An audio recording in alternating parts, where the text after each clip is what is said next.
सवाल यह है कि अगर प्राइम मिनिस्टर ऑफ इंडिया के हिसाब से रोड्स बनाने में स्पेस टेक्नोलॉजी का इस्तेमाल हो ही रहा है, हमने रोड बनाने में स्पेस टेक्नोलॉजी का उपयोग किया।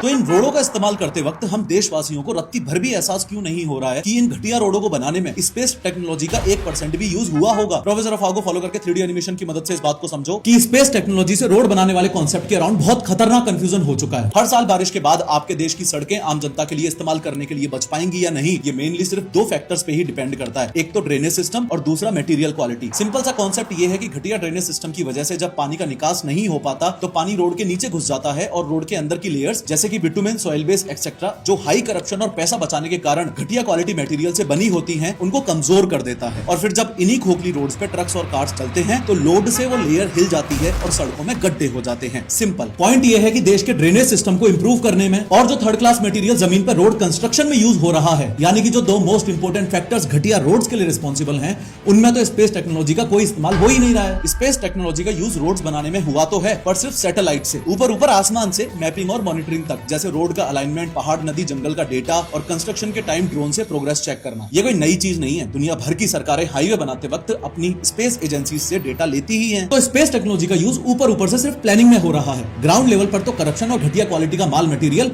वो ही है।